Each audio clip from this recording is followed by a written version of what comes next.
Police in Waterville, Maine now say foul play is suspected in the disappearance of a toddler. 20-month-old Ayla Reynolds vanished from her father's home. He told investigators he put his daughter to bed, but found her missing the next morning. It's about just finding where Ayla is and who has her and bringing them to justice. Police say Ayla Reynolds is 2 feet 9 inches, weighs 30 pounds. Her left arm is in a sling and a soft splint. She has short, thin blonde hair. Police say Ayla was wearing one-piece green pajamas with polka dots with Daddy's Princess written on it. They believe that it's highly unlikely she will be found alive.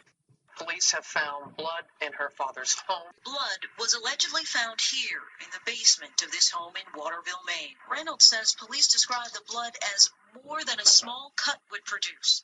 I was just told over maybe 24 hours ago right now that blood was found, and I don't want it to be real. Police have not named DePietro a suspect or even a person of interest. At the vigil, he refused to comment. A mother's worst nightmare is what has happened to me.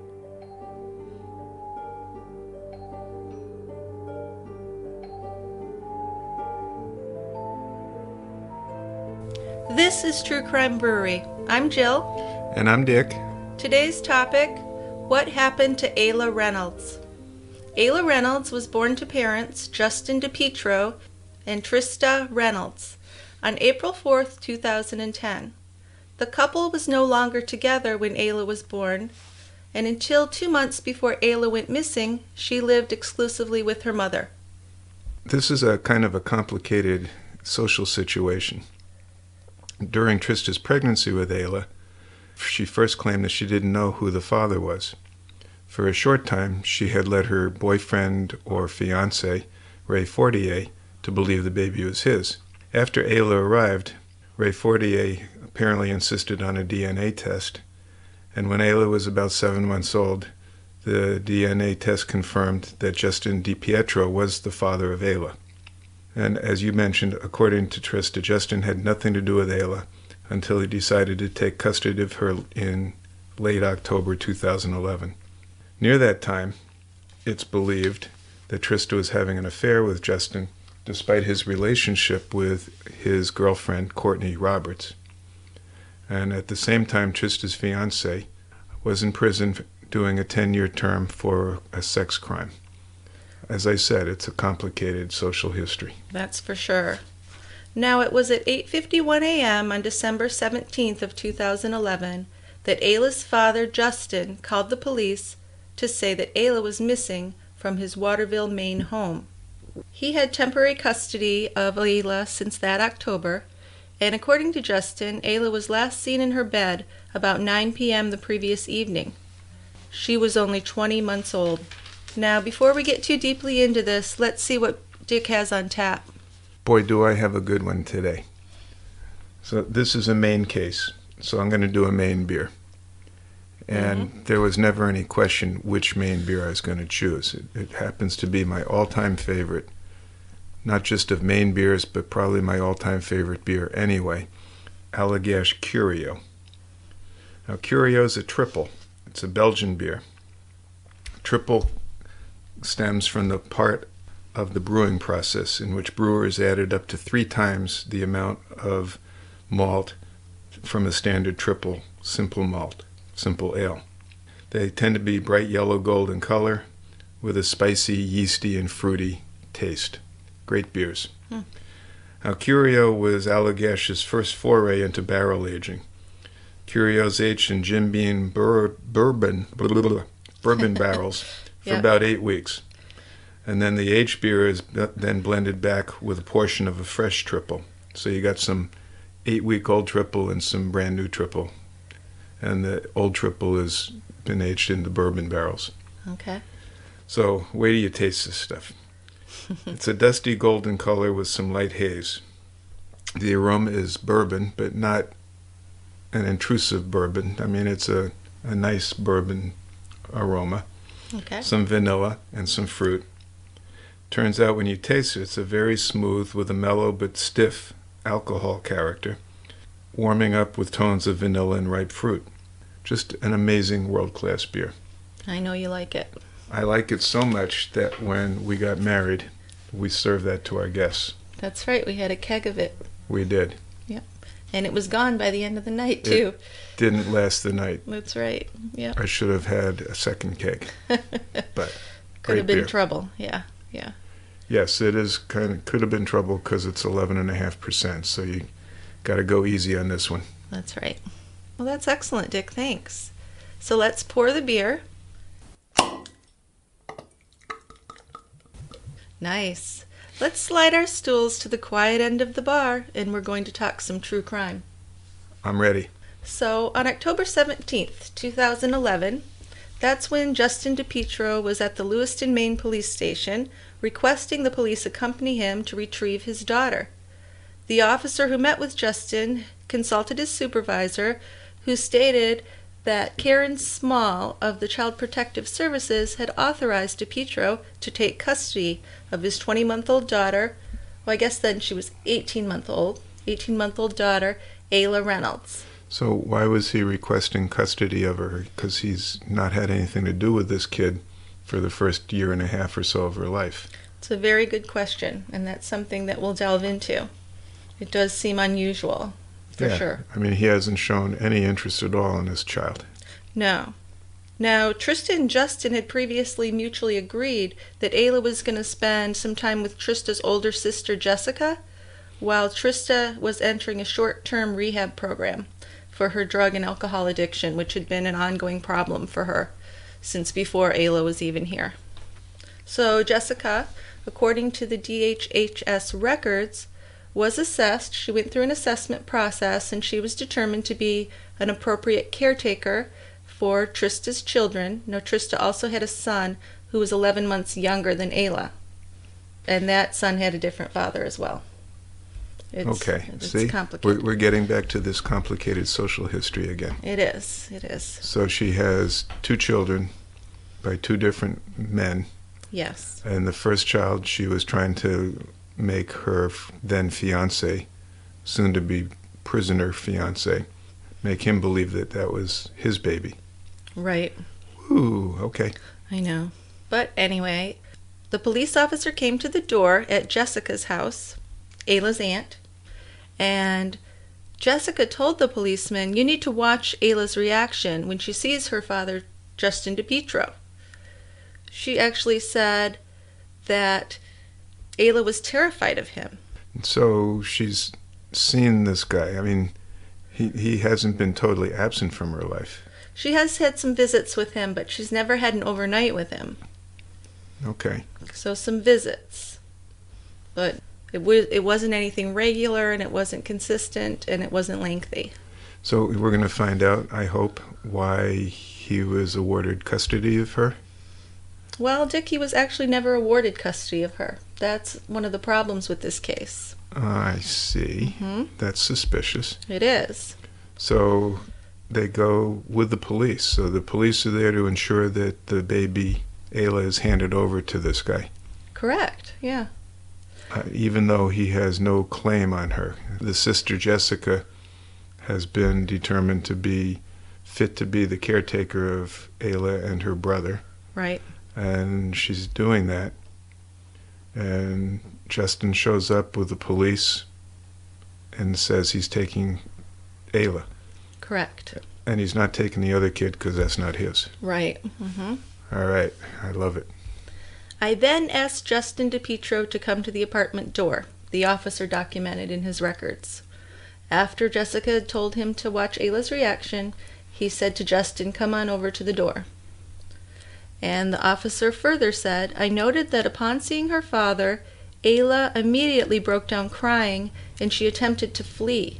Yeah, but that didn't matter because they still gave the child to Justin. Yes, the officer picked up Ayla and handed her over to Justin, and he said that she was crying uncontrollably at that time. Now, Ayla's Aunt Jessica, obviously, she objected to giving Ayla to her father, saying that DePietro was abusive, and she also said he'd beaten the child in the past. Does she have grounds for that? She has evidence that he beat her in the past when he was with her?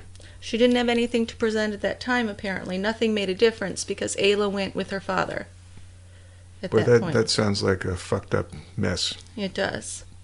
Now, the officer described Ayla as laughing, playing, and attempting to make conversation with him up until the time when she saw her father, when she just lost it. So it's not just stranger anxiety. No. I mean, it sounds like she was okay with this police officer, but sees her father and starts crying. A bubbly, happy little girl, and sees her father and freaks out and tries to run away. So wouldn't you think the police officer might think something was amiss? He might, but I don't think he has any power at that point to do anything. Well, I don't know. I mean, this is all hindsight stuff, but it sounds like he could have said, we have some claims of abuse on the father's part from the aunt, Jessica, Mm-hmm. and the baby looks at the father and starts screaming. Maybe we need to check on something. Right. But that didn't happen. No, well, here's part of the whole mess. Now, to settle custody battles, DHHS needs to get a court order.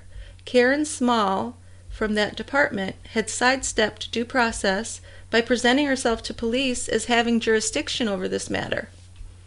Now, Justin DiPietro's mother, Phoebe DiPietro, had told Karen Small that Justin had not legally obtained his parental rights, but when Phoebe contacted Small on October 17th, she said that she was on her way to Portland to pick up Justin and then pick up Ayla at Jessica's house. This baby or this family is already known to DHHS for Ayla or for some other instance of suspicion. Well, that's kind of uncertain. There were things going on clearly in the DiPietro home, but then as far as Ayla and her mother Trista, there were some issues with Ayla's little brother about his health care. He'd had some asthma, some things like that. She'd been a drug addict, so she was on drugs. So there were multiple issues, I'm sure. If you're an addict, that's an automatic referral to DHHS. Mm-hmm.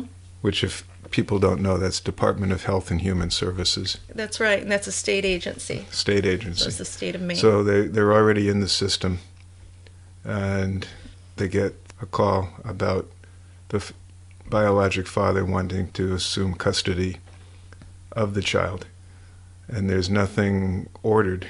Nothing legally done, no. So this woman, this social worker or DHHS worker, got to watch that pronunciation. Yeah. Okays that. That's kind of mind-boggling. She lies, and there is some talk about Phoebe DiPietro, Justin's mother, being in a personal relationship, being kind of a friend of Karen Small, because the two women plotted this out. Justin didn't call and plan it. His mother took care of these things.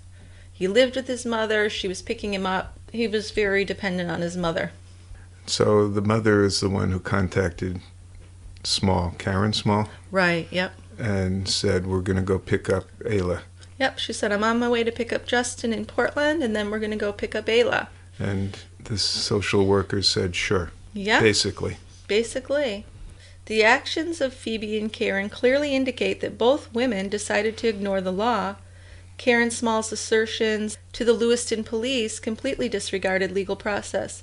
And Karen Small didn't even work with the Lewiston office. She worked with the Portland office, I believe. Right. So there shouldn't have been any way that Justin DiPietro's mother, Phoebe, could have talked to her. No. And she talks to Lewiston, because that's where the nearest one they live, and ends up getting things That's right. done for her. Yep. Although, under Maine law, both parents would have equal parental rights, Ayla had always lived with Trista. Now, she had only spent a few hours at a time with Justin, like I said, never an overnight. So in situations like this, the parent that's disputing the custody setup, such as Trista had arranged with Jessica, would need to file a petition for parental rights in the Maine District Court. Then the matter would be decided in family court. Not Karen Small or DHHS. They wouldn't have any say in that. Right. So what should have happened and didn't was that the sister of Trista, Jessica, should have said, you can't take her. You don't have legal precedence to take her.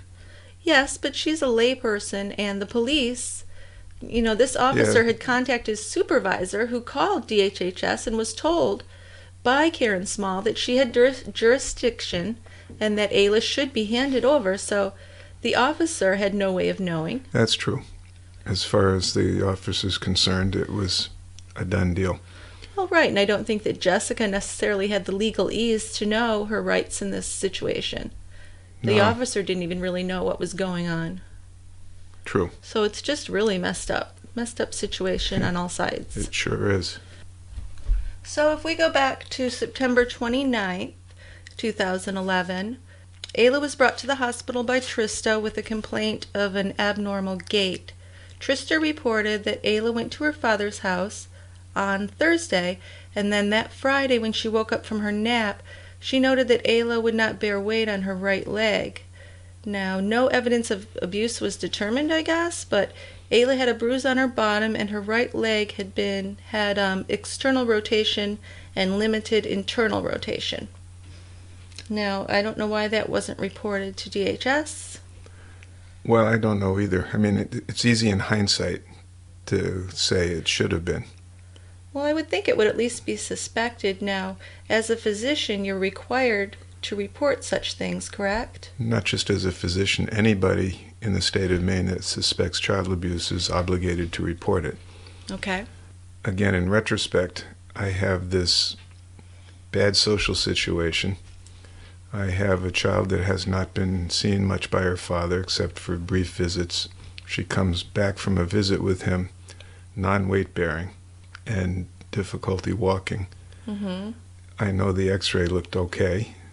Well, it said no fracture, right? But that wouldn't tell you what's going on with muscles or tissue, right? Just the bones, yeah. I mean, the fact of the difficulty with internal and external rotation would indicate that her hip was a problem. Again, it's in retrospect, and it's easy to look through that scope and say, oh, I would have reported that, but it's very suspicious. I think it probably should have been reported at the time. So that's probably something you would have reported if it was in your pediatric office and you saw this? If I had seen this, if I had seen this child with this history, I would have reported. Okay. And now it might not have gone anywhere, because a lot of cases or a lot of reports don't end up going anywhere. But at least it would have been something that was in the record and had been investigated. Right. In case something happened later, you'd have evidence of a pattern. Right. So that did get better. I suppose the x-ray showed no fracture, but it's something to make note of for sure. Because Justin DiPietro, kind of a shady character. He was a chronically unemployed father of 2 young children by 2 different women. And less than 1 week before taking Ayla from her Aunt Jessica, Justin actually went out and took a large life insurance policy against Ayla's life. Now, this was not the kind of policy you'd get for a child so they get money later when they're older. This is where he would get money if Ayla died. Well, there's a red flag. Yeah. And he didn't do the same for his other child. Now, he had these 2 young children, but he didn't do anything about the other child as far as that's concerned. So that's very strange. Well, did he see, I mean, the other child wasn't living with him. Well, neither of them were, no. Did he see the other child? Or do we know that? We don't know.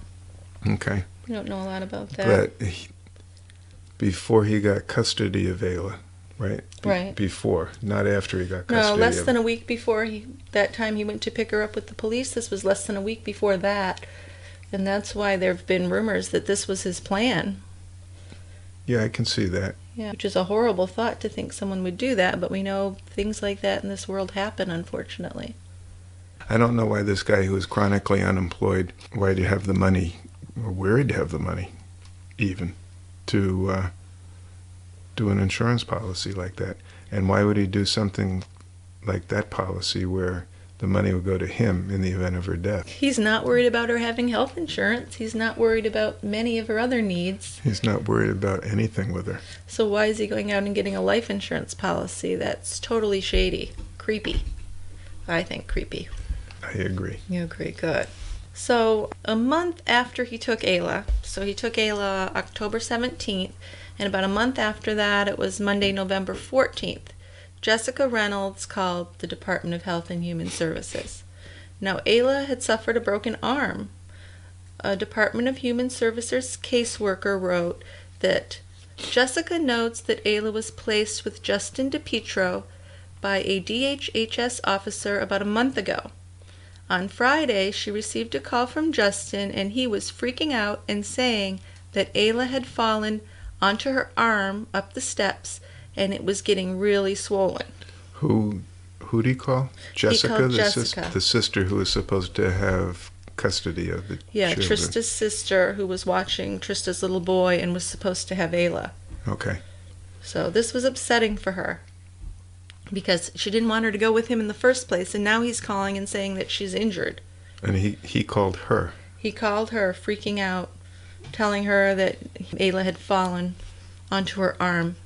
I hope someone told him to take her to a doctor. He didn't take her to a doctor.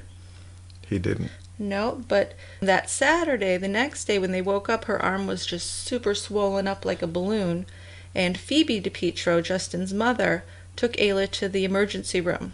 So this accident occurred on a Friday. Right. The child was in a great deal of pain. There was swelling.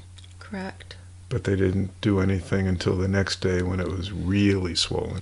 So that Saturday, Phoebe DePietro takes Ayla to the ER, and they do determine that at this time she does have a fracture. And then when Trista gets out of rehab, she tries to get Ayla back, but she's told that this is a civil matter and they won't help her. Now, Trista did get to visit Ayla and took her to her primary care doctor and was referred to an orthopedic specialist. Now, I printed up that orthopedic consult for you to look at. The orthopedist saw Ayla and stated that he felt the injuries were not consistent with the father's description of what occurred. Right. I read the report. Okay. I read the note. I think it was an ER note, and I don't know who took her to the ER. Trista. Trista did. So this happened on a Friday? Well, actually, I'm sorry. Justin's mother took her to the ER. Right. They said it was fractured and put it in a sling and said she needed to follow up with an orthopedic specialist. So Trista takes her to her pediatrician, who gives her the referral to the orthopedist. So the report I gave you was the orthopedist. Well, and the orthopedist said that she had a fracture. Ayla had a fracture of the distal part of her humerus, which is the upper bone in the arm. And it was not the elbow that fractured, but the long bone, the humerus. Mm-hmm. Now, this is not a common fracture in toddlers. Not a common one. Not at all. Okay. Toddlers that fall on their arms are going to have what are called buccal fractures, where there's a disruption in the outer layer of the bone, the periosteum, that buckles a little bit, or what's called a green stick fracture, because these are young bones, and when they break, they don't break through and through. It's like cracking a green stick. So those are the kinds of fractures you expect to see in a young toddler, not something like this with the humerus. So that would be something that the physician, the orthopedist, or whoever saw her, I would hope got reported. Yes, this one they absolutely thought that the story was not kosher that he gave. Yeah, not at all. I know, what did he say? He was climbing the stairs or going down the stairs, and he fell, and he was trying to protect his arm, which was also broken. Which had been broken, I guess. Oh, had been broken. It wasn't currently broken. I don't think so. He was trying to protect that, and somehow Ayla took the brunt of the fall. Yeah, that's a great dad. Yeah. Yeah. So I know you haven't seen the child and you can't say what happened, but can you give me an idea of what kind of abuse could cause that kind of injury to a 19-month-old? I mean, what would a parent do? Grabbing? I mean, I'm just wondering in general, what would cause that kind of injury? Well, you'd almost have to grab it and forcibly break it. Ooh. If the child fell on her forearm, you'd expect a forearm fracture, not an upper arm fracture. And if she fell more on her elbow, you'd expect what are called supracondylar fractures, or fractures above the elbow, but still involving the elbow joint. Okay. So a fracture that involves the longer bone of the arm in the upper arm, the humerus, that's all going to be something I'd look at as an intentional type of wound. So the doctor did report this, and upset over Ayla's welfare, Trista said that Ayla was actually also dirty and upset during the visits that she was allowed to have with her during this time, and Trista filed for Ayla to return to her custody, and she did this on December 11th. So she's out of rehab. She finds that her daughter's arm's been broken. She doesn't feel like she's being cared for properly, and even though he never got legal custody of the child, when she called police, they said, well, that's a civil matter. There's nothing we can do about that. So she has to go into court and apply to get custody back. On December 11th, she does that. Right. But again, this is just kind of mind-boggling to me, that there's evidence for some form of abuse at the hands of the father or his family.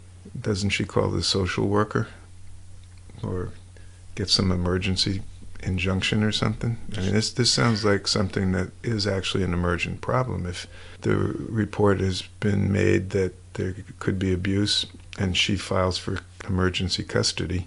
Well, according to DHHS, the injury had been reported and they were investigating it. I put that in finger quotes. It was under investigation. But as far as taking the child from him, they'd have to go through a whole process for that. They don't feel the child is in imminent danger for whatever reason. Well, again, this is hindsight, but Yes. It sure sounds like the child was in imminent danger. Oh, yeah. And they should have removed her from that home. But I'm being too harsh on the DHHS people. Oh, God, I don't think so. I think this is really a failure of the system. They really failed this child. I think that's an obvious thing, that they failed this child. I'm not saying that the care of her mother was perfect, but they took this child out of a safe home and put her into a very dangerous situation. And then did nothing when some bad stuff happened to the child and said, well, it has to go through the courts. Right. Yeah. So at this time, on behalf of Trista, the Portland attorney Brian Husson has filed under the Maine Tort Claims Act a notice of a potential suit against the state of Maine for this case. Now, that's on hold because we don't know what happened to Ayla. It's been almost 5 years. Okay, so the suit was against the state for not acting quickly enough or acting appropriately? Correct. For Ayla? Yes, for Karen Small, totally disregarding the law, basically, and for the child being given to someone that the child shouldn't have been given to. And actually, she did lie to the police as well. And do we know if Karen Small still works for DHHS? She doesn't, but I'm not sure if she was let go or what happened exactly. Okay. I don't know. That's interesting. I don't know if she was reprimanded in any way. Now, another interesting aspect of this part of the case is that the Maine Attorney General's office, they prosecute all homicides in Maine, right? They would be in charge of prosecuting this case if Ayla's case is found to be a homicide. Right. So the Attorney General's office also represents the Maine Department of Health and Human Services. So that's kind of like double jeopardy or something. Well, it is a conflict of interest for sure. Now, they also defend and represent the state and its agencies in all civil actions. So, if you take the behavior of DHHS in this case, it's really not clear how the inherent conflict of these roles is ever going to be resolved. That's an interesting point. So if they charged Justin with homicide, Right. Which many people think they should. then I'd say me included, actually. then the state would be open, or the lawsuit would get to proceed. And if they don't charge him or they don't ever find the baby's body, we're in limbo. Both civilly and criminally. Right. You can't go to civil court Can't or go whatever. to civil court. No. Well, I mean, you could, but you're not going to get anywhere at this point. Whew. Yeah. Interesting, huh? So we've talked a lot about what led up to this. Let's go back to December 17th, when Justin DePietro says he got up in that morning and he could not find Ayla. She'd been tucked in around 9 o'clock the night before. So the people in that home that night were Justin himself, his sister Alicia DiPietro, and his girlfriend Courtney. What was Courtney's last name? I have no idea. Whatever. So his girlfriend Courtney, his sister Alicia, and Justin. They're the three people in the house with Ayla. And we're going to believe that this child was abducted from the house? Abducted or wandered away were the first ideas of what happened. Okay. Yeah. Well, wandered away is easy. It was winter. Right. You should have found her body someplace. Yeah, how far would a 20-month-old get in the dead of winter if she wandered out in the night? Not far. And would she even have the ability really to open a locked front door and leave? That's just unlikely. Very unlikely. There were no signs of forced entry. But even if I know what they're saying, that she must have been taken. Mm-hmm. But nobody woke up or heard anything. Nope. And it wasn't even early morning. It was 8:51 when he called the police. Okay. So I don't know if they were up drinking late the night before. Maybe that sounds judgy, but I'm just not having good feelings about these people. Him especially. Well, he might have been busy killing his daughter. That's what I think could be. That's definitely possible. Now, there's no forced entry. There's no footprints, no signs that she wandered off anywhere. And there was snow on the ground, right? Snow on the ground. The police come. You should see footprints. How can you abduct a kid and not leave footprints? Well, yeah, initially, when the police arrived, they did a search of the area, thinking she'd wandered off. But there were no woods around. This was a neighborhood, like a working-class suburb. Right, and no little tiny baby footprints? Nope. And no big people footprints? Nope. So there goes the wandering off for the abduction theory. So initially they searched the area, they search around the woods that weren't real close to the house. They also ended up checking some bodies of water. But the one thing that they did find eventually, not that day of course, but they found that Ayla's blood in the home. Now there was blood evidence and it was visible to the naked eye, and there was also some found with luminol. But do you want to go over the blood evidence that was found with the naked eye in the DiPietro home? It's extensive. There's a lot of blood. Yep. So they found drops of her blood on the shoulder strap of her car seat. They found her blood on the pom-poms of her pink princess slippers. They found a stain of blood on the sofa in the upstairs living room. They found some smeared on her baby doll's face and arms. It appeared that Ayla might have tried to wipe blood from her mouth with her doll. Okay, I don't know how they figured that. Mm-hmm. They found some blood on a fan cord in the basement bedroom. They found blood spatter on a plastic blue tote in the basement, and a sheet that was found inside had Ayla's blood stains on it. The medical examiner thought that this had been used to clean up her blood. And they also found some of her blood on the tongue and inside Justin's sneakers. And a fist-sized stain was found on his mattress and sheets. And it contains saliva, which has not been identified. Mm-hmm. And then, oh wow, there's still more. I know. Splatters of blood found on sections of the cement floor and wall beside his bed, Justin's bed, and on a wooden pallet in the wall in the basement, on the wall in the basement. Yeah, that's a lot of blood. Yeah, his basement there was actually, his bedroom there was actually in the basement. Yeah, so why haven't they arrested this guy? I don't know. The blood splatters were consistent with Ayla's standing height, and they were up to a dime in size. Now, the Maine State Police's blood analysts determined that the blood spatters were created by intense projectile vomiting or blunt force trauma. So I don't understand at all why he has not been arrested. No, it sounds like this poor little girl was beaten to death. It certainly does. It really does. It's disturbing.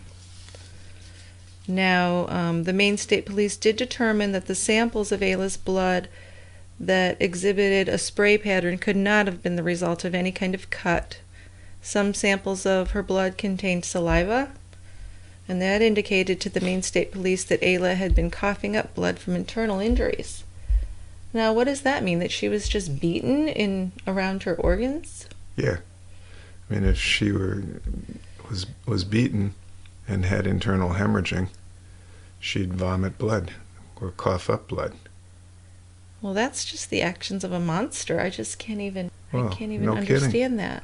As we did this case, we've known about this case for a few years, but as we read more facts about it, Oh yeah, I didn't know a lot of this stuff. It just seems so apparent to me that they should charge this guy.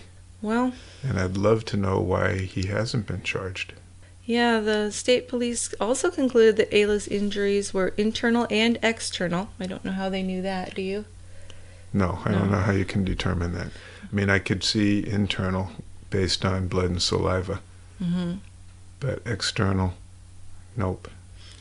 And it says the Maine State Police told Trista that they reviewed the evidence with the DePietro family in November of 2012.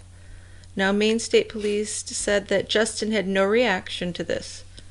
And in a subsequent conversation between Justin and Trista, Trista says that Justin said about the evidence, hey, it's no big deal. So Trista's impression of the photos of blood that she was shown by the police in and around Justin's basement bedroom was that the bedroom looked like a murder scene, and I would have to agree with her there. Yeah, sure sounds like it. Certainly does. The evidence that she died from a trauma at the house does seem to be abundant, I would say. And I would think that Justin DePietro, Alicia DePietro, his sister, and Justin's girlfriend, Courtney Roberts, I know that they are legally entitled to remain silent, but if you want to know what happened, why wouldn't you cooperate and try and help find out what happened to your daughter? Yes, but if they know that Justin killed the baby, right, and we've got a sister who's going to protect her brother, and a girlfriend who's going to protect her boyfriend. I'm sorry, I wouldn't protect anyone for this kind of crime. But that's because you have a moral compass. Yeah. And you wouldn't do that. But these people don't sound so good. No, that's putting it mildly. And Justin also claimed that he and Courtney slept that night in the basement. And that's a claim that is found preposterous by the Maine State Police because his bed and the basement were splattered with Ayla's blood. It wasn't as if there was someone in the bed. You would see that there wouldn't be splatters there, right? Right. There'd be a pattern. Right. And he can't give police a credible explanation of this. The police have come right out and said that the people in the house that night have not given a believable story. It doesn't pass common sense. It doesn't pass the believability test. Yeah, what do they call it? The straight face test? The straight face test, yeah. So I don't understand if it doesn't, why something isn't being done. No, I would agree. It sounds like they have enough. I mean, I'm not a detective or a law enforcement person, and I'm not a district attorney who's going to give the okay to charge these people. But God, it sure sounds like there's enough to charge him. Well, I understand they want to have as much evidence as possible so that they win when they do prosecute him. But this seems like adequate information. And I'm sure they have more than we do about what happened. Absolutely. Yeah. I mean, we can pretty much say she didn't wander off on her own. Right. And she wasn't abducted. So that doesn't leave too many other possibilities. No. And there's a lot of blood around this house. That's her blood. Okay. Yeah. Yeah, a news conference held by the state police in May of 2012 to discuss recent developments in the case, such as the discovery of that blood in the house and the number of people who were present at the time of her disappearance. They confirmed that the blood was more than a cupful of Ayla's blood. So what would that be, like a half a pint? That's a lot of blood for it. Yeah, that's not a superficial cut or anything. No. But we've already heard that there's blood and saliva mixed together. Yeah. So she was vomiting up blood or coughing up blood. Yeah, more blood than a small cut would produce, obviously. That's what they said. Yeah. Now, following her disappearance, there was a reward of $30,000 for information leading to her return, and that was posted by various Waterville businesses that wanted to help find her. It did generate about 1,200 leads, and many of them were from psychics, which after a few of those, they disregarded them and said, we're only going to take hard, real evidence. Yeah, I would believe psychics about as much as I believe eyewitnesses. Yeah, maybe less. Maybe less. Maybe less, yeah. Now, DePietro, his brother Lance, and a mutual friend collaborated with the Laura Recovery Center to produce T-shirts, buttons, flyers, and other goods to spread awareness of Ayla's disappearance. But they got no feedback, no leads from any of that. How noble of him. Yep. Now, he didn't speak about his daughter's disappearance for the first 3 weeks after the story broke. Did you know that? No. And it was at that point that Trista, Ayla's mother, accused him of hiding something, which I'd say is a valid accusation. Right. Yeah. So then he broke his silence and said some stupid-ass thing? He never said much, did he? No, nothing significant. No. I mean, it was like a year later, in October of 2012, that police trawled the Mesalansky stream. Is that how you say it? That's a stream in Maine, yes. Okay, all right. So good pronunciation, by the way. Thank you. I was just doing phonetics. So they trawled that stream looking for remains. Construction workers repairing a bridge artificially lowered the water level, and they didn't find anything.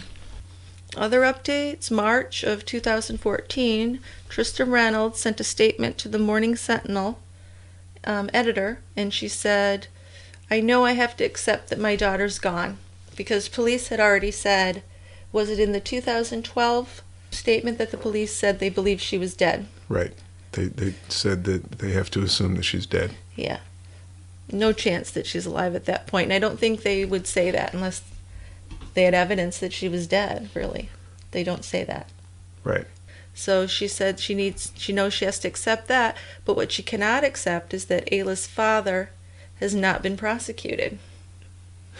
Well, I would agree. Yeah. I don't know why he hasn't been charged with this. I've seen other cases with much less. I know that it helps to have a body, but in this kind of case where it's a small child who's so much easier to hide than an adult, right? Yes. I mean, a baby's body is obviously a lot easier to get rid of than an adult's body. For sure. And if you have that much blood, if you see that it's more blood than the child could survive losing, you think that you could just say from that it was a homicide. Well, I mean, a half a cup is not that huge a hemorrhage. I mean, it's... Well, how much blood does a 20-month-old child have in their body? I mean, an adult, it's what? I don't know. 6 quarts or something, or 6 yeah, pints? but I think it'd be in an 18, 20-month-old. That's a tiny person. Maybe 4 pints. Yeah. So half a pint was discovered. Yeah. So I mean, that's not enough for exsanguination, but it's more than just a superficial cut. They've got a lot of blood evidence. Yeah, and this is only the stains that were left behind. Right, This is not... because you had mentioned, or somewhere we saw, that it looked like there was an attempt to clean up some of the blood. Well, yeah, the parts that they found with luminol were actually large smears on the cement floor.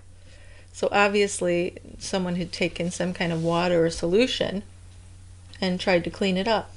It makes no sense to me. No, it doesn't. No. So maybe if people keep bringing this up, something will happen. It's almost 5 years. I'm not feeling really confident about it. It is. I was thinking... But have there been other podcasts or news updates or anything? Not a lot. I've read these statements. There is a Facebook page and a website by Trista Reynolds, but it's all very Trista Reynolds-sided. Well, sure. Yeah. So I'm trying to just stick with the facts. And as far as facts go, there's really been no new information since they found the blood in 2012. Yeah, and it just, again, I'm not law enforcement or district attorney or anything, but it just seems to me like there's more than enough grounds to charge this person. Now, just to add to our profile of Justin DiPietro. December of 2014, DiPietro was arrested for domestic abuse of his girlfriend, Courtney Roberts. That's the one that was in his mother's house with him when Ayla went missing. Right. Now, I have a pretty good idea that she's probably an abused woman because he did it on the street. She didn't report that he had abused her. The only reason that he was arrested is because it was seen by other people. They'd had a public argument. He pushed her, grabbed her, and he was arrested on the street. I believe it was in Portland for that.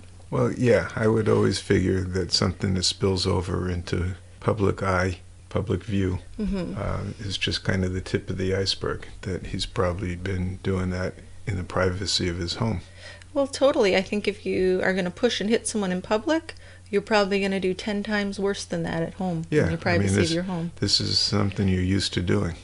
So that kind of lends to the idea that Courtney might feel like she's under his thumb. She might be protecting him. She might not be a healthy, independently thinking woman. Right? I would not think so. No. But maybe they could use that, although it's been, it was December of 2014, yeah, so it's been a like year and a half ago. Yeah. So she hasn't done anything to say, oh, I have evidence that he killed his daughter. No, no one's come forward. Yeah, I don't know about that. I don't know. I would think that the police could get one of these people to say something. I know that he is lawyered up at this point, and he's not going to say anything. Yeah, for sure. But, you know, they don't seem like the super smartest people in the world. You think if they'd gotten them separated at the police station the day after she went missing and done some individual interrogations, and I don't know, maybe they did, but I'm thinking they didn't, that they could have gotten some information from at least one of them. It would seem. Yeah. But we don't know how they were interviewed. No. I would think that they were interviewed individually, because that's how you do it. Well, yeah. But they also had time to go over their story and stick with it. So. Well, sure. If they had time to clean up, it seems like they had time to talk about things. Yeah. And one thing I haven't been able to figure out is where DiPietro's mother was that night. I don't know if she worked a night shift or what, but why she wasn't there. Right, because that's it was her house. Her house, so right. She should be there. Right. Now, to go back to Trista's statement, I got sidetracked here. Her statement said that she can't accept that Ayla's father hasn't been prosecuted, and that's where we went off the handle there, because we can't understand it either. We don't. We don't. So then she also said that there was so much evidence of Ayla's blood in the DiPietro house that it's obvious a crime was committed there. So even if it wasn't homicide, there is evidence that a crime was committed. Yes. I think we can all agree with that. But nothing's happened with that. No. Now, she also said, my daughter suffered greatly while in the care of her father, yet he's not being held accountable. I would agree with that. Yes. And her final question in the Sentinel was, why hasn't he been charged with at least endangering the welfare of a child? You don't need a body to prove that this crime was committed. So if you think about negligence, abuse, don't you think we could prove that kind of a crime against him with this situation? One would think. Mm-hmm. So there must be something going on. What do you mean? Well, all I'm saying is that it seems like he should have been charged. Mm-hmm. So he's protected. I don't know why he'd be protected. Another thing it goes back. How did his mother convince the social worker to grant him custody? Well, I mean, there's something. I think there's something between those two women that they just thought they could do what they wanted. I'm big into conspiracy theories. Okay, give me a conspiracy scenario here. Well, maybe the agreement between the mother of Justin and the social worker was in a private matter, but the state doesn't want to get embarrassed at having screwed up this investigation so much, so they're dragging their heels on it. Well, how's that for conspiracy theory? I think that's true. I don't even question that. That to me is a fact. Oh, I thought I was laying some bombshell on you. No, I totally was thinking that anyway. Yep. Yeah, but so then the question is, well, why would they do that? I don't know. Another thing that really came to me with this, I don't know, hopefully some of our listeners listened to the cast we did on Madeleine McCann. How old was she? Was three, almost 4, and she disappeared where were they on vacation? Portugal. Portugal, that's right.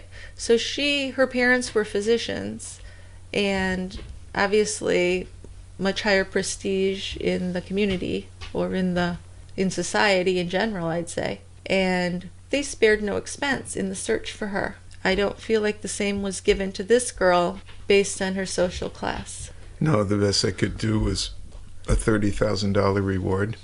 And that was gathered up by the community of stores. Right. Now, when it was Madeleine McCann, Scotland Yard actually went into a $95 million investigation to find out what happened to Madeleine. Right.